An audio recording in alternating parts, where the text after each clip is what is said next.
what kind of online things can we all be promoting? And I know, Mr. Yongpradit, you talked about some of the classes that are available, and I think you're sort of with the internet, the democratization of education, while we're waiting to get all these things into the classroom, what can we be highlighting for people? Because the great thing about, in organizations like Women Who Code that we saw yesterday, I can assure you that group, there was at least about 100 young women there.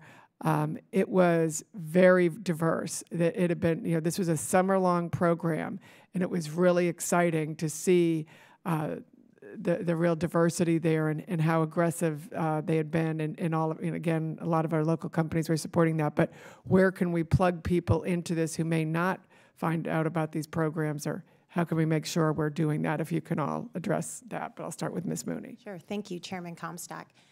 We are always looking for those opportunities. Often our programs that start in junior high and high school, a lot of times those students are on their way. So we look for opportunities back at the beginning of education where we can get them excited. And this would be a good time to talk about our partnership with the STEM bus. The STEM bus rolls into a school, and we try to target low-income schools, Title I schools that might not have a lot of resources at their fingertips. And the bus rolls in, and it's 60-foot big bus. It's decorated with bright colors, and it rolls in. There's an assembly at the school where all the kids come in, and there's drones flying around, there's music. It gets a lot of excitement. And then throughout the day, students are able to come outside into the bus, which has been completely repurposed, and inside there's lots of fun things. There's 3D printing, there's virtual reality, lots of hands-on activities. And we talk about that really sparks their interest. That's kind of the exciting thing that happens. Then we work with those teachers to make sure that they can continue that path to keep inspiring those students. Great. Yes. Mrs. Comstock, that was a great question about what online experiences can be plugged so that students who don't have access in school can still have some type of experience. There are a number of online opportunities, code.org. We create a number of blended opportunities. They're both online and in person. The Hour of Code itself is an online experience. There are tutorials that students can do. And that can be done outside of the week of Computer Science Education Week. So that was the Hour of Code. And again, many members of Congress have actually participated in an Hour of Code. There are for-profits like Code HS and Code Academy. Universities like Berkeley are offering free courses through providers like edX. And other providers like Coursera and Udacity are offering free college experiences as well. But here's the thing. Our research at the K-8 level shows that when there's a teacher in a classroom teaching these students, the classrooms are more diverse and the students go further. And so that's why where we put our money is in the classroom and in school, making sure that these students in school can have that experience and that all students can have that experience, that they don't have to go to an online provider outside of school to get that fundamental computer science experience. Thank you. And Mr. Brown, would you like to? One thing I'd add to this is, so 4 years ago, we had 500 affiliate organizations that were a part of our coalition. Now we have a little more than 700. And when we get these inquiries from people saying, what do I do in my community? A lot of times what we will want to do is connect them with the growing network of STEM organizations that are in their local communities. Mayors have STEM councils now. There are regional STEM organizations. A lot of states have these entities. And that's, there are places to turn now in your local community to connect you with what's actually going on out there, because these activities are blossoming across the country as the states start to prioritize these. But the answer to this is oftentimes a really local answer, of figuring out who in your community is taking this on and connecting people who are trying to seek help with those connector folks.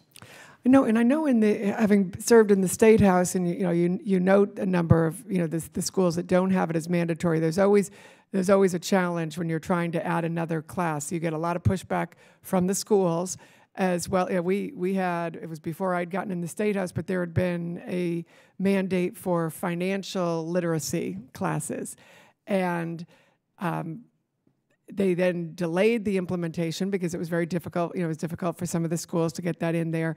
And then it turned out, I think they may have, but you know, there was an online class that you could maybe help, because maybe some kids wanted to be in computer science or more advanced physics, then have to take a class in financial literacy for someone who already had that.